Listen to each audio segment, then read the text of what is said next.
Very few people realize that divine law governs all actions and determines their effects. The destiny of each individual is not directed by chance, but according to the causes he himself sets into motion. Through spiritual realization, every circumstance of one's life can be scientifically traced to specific causes. However, because most people do not perceive how the law of action and reaction governs their lives, they believe much of what happens to them is a matter of luck or fate. They may say, "This was my good luck," or "That's my unfortunate lot." In truth, there is no luck that one has not created before, in this or other incarnations. Nor is there an unfortunate fate that has not been predestined by one's own actions, whether in this life or many lives before entering the portals of this one. These self-created causes explain why some people are born poor and others rich, some healthy and others sickly, and so on. If God made all his children equal, why would he consign some to favorable circumstances and others to unfavorable ones? The law of cause and effect, karma, governs these outcomes, ensuring justice in the universe. Karma means both action and the fruits or effects of those actions.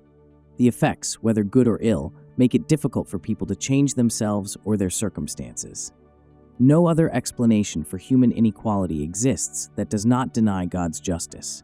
And without justice, life itself would seem futile. If your successes or failures have been determined by your past actions, is there any remedy by which you can alter your present circumstances? Yes, there is. Reason and will have been given to you. No difficulty is insurmountable if you believe in your power to overcome it and make a determined scientific effort to succeed. Success means creating what you need. Most people equate success with having a lot of money. But real success is the power to create at will what you need. It is the power to acquire those things that are truly necessary for your absolute existence and happiness. Therefore, it is important to understand what is truly necessary and to distinguish between needs and wants. When you reduce your perception of needs to the essentials, you will find that the necessities for a happy life are easily met. The ideal of balanced living lies between the extremes of the East and West. The East says, meditate on God, never mind what you don't have, which is too extreme. The West, on the other hand, says you must have a nice car, a house, new clothes, and everything to make you comfortable and entertained, regardless of whether you can afford it, which fosters an attachment to luxury. This law of habit makes people bound to their accustomed ways.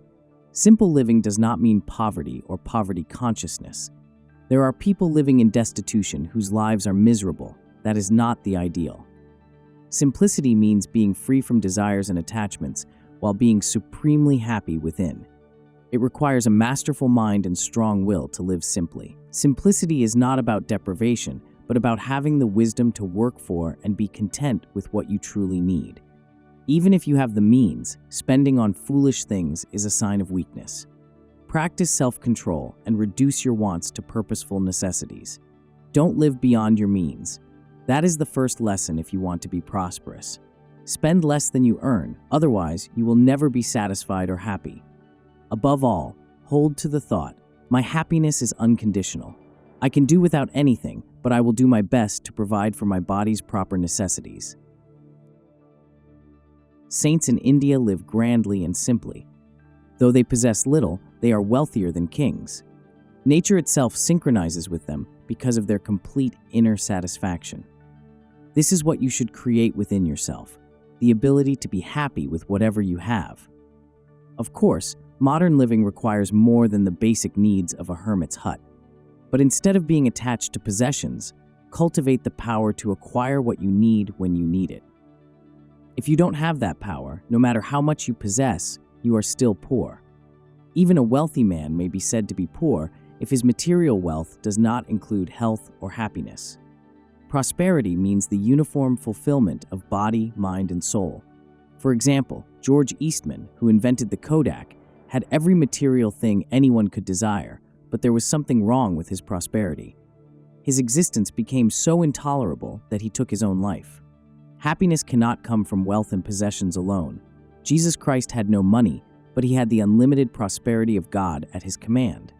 He demonstrated this many times, such as when he fed 5,000 people with just 5 loaves of bread. Even when faced with death, his peace and prosperity remained intact, and his thoughts turned to others, saying, "Father, forgive them, for they know not what they do." If you want to be truly prosperous, follow the example of Christ, not unscrupulous businessmen. When you apply the divine law of prosperity, it will serve you. That wealth cannot be stolen by thieves, and it is the security we all need. Cultivate prosperity to help others. The law of prosperity cannot be manipulated for selfish ends. It is governed by God, and He does not allow His laws to be bent or broken arbitrarily. When you work in harmony with the divine law of success, you receive abundance. When you disrupt its flow by wrongful actions, you punish yourself. To work in harmony with the law of prosperity, first, leave behind your attachment to luxuries and develop a mind that is satisfied with simple things. Then say, "My needs are only a part of my responsibility. I also have dependents, and I must fulfill my obligations to them." Provide for your family, but do not spoil your children with too much money. Unless you include the welfare of others in your prosperity, you will never be truly prosperous. This doesn't mean just giving money to the needy, but sincerely helping others help themselves. When you do this, the law of supply will work in your favor. No matter your situation, you will always have what you need. Most people think first and foremost about themselves and making money to satisfy their desires. But if you do that, sooner or later, you will be disappointed. Instead, start with the thought, "My life's duty is to make others happy." Let your actions and plans be motivated by how they can benefit others. To serve others effectively, you must have the necessary resources. The ambition to live well and be prosperous becomes spiritualized when it is tied to the desire to help others. When you provide good service, you will inevitably receive good returns. With those returns, you can improve your own life and do even more for others. This is how the divine law of prosperity works. Have faith in the power of God. You live by the power of God, not by human prosperity. You may argue that without jobs you cannot survive, but even if I placed food and money before you and suddenly your heart failed, what good would those material things be? None. God alone has given you life and the power to work and grow. Your very existence is a manifestation of His will. Why then should you not depend directly on Him? If a need arises, get busy, but never wish for anything or undertake any action without first seeking God's guidance. Say, "Father, I will reason, I will act, but guide my reason, will, and activity to the right thing I should do." Then all the forces of fulfillment will work with you. In small things and big things, I have seen this divine power at work. I work for God alone, having left everything for His cause.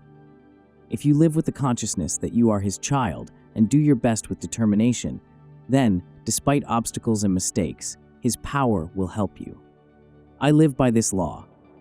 It was by this law that I acquired our Self-Realization Fellowship headquarters, even though I did not have the material means. The same law allowed me to buy this temple, even in the midst of a depression. If you can go through your tests smiling, with faith in God and without doubt, you will see how His law works. Seek God, contact, and He will guide you. God doesn't tell you that you don't have to think for yourself or use your initiative. You must do your part. But if you cut yourself off from the source by wrong actions, desires, and lack of faith, you cannot receive His help. However, if you are guided by attunement with God, He will help you avoid mistakes. The way to start is through deep and regular meditation, morning and evening. The more you meditate, the more you will realize there is something beyond ordinary consciousness where peace and happiness reign. That peace is the first proof of God contact. Worship that peace, for it is the conscious realization of truth within yourself. The best time to pray for guidance is after meditation when you have made divine contact. If you feel your prayer is just, ask God to guide your will and creativity toward the right action. As I perceive, may you perceive. I have delivered His message to you, and I see His great light in you all. In that light, I bless you. The ethereal power of God flows through me, through my speech, my brain, my cells, and every thought. Each is a channel for His divine light. Open your hearts and know that the divine light is passing through you too. As I perceive, may you perceive. As I behold, may you behold.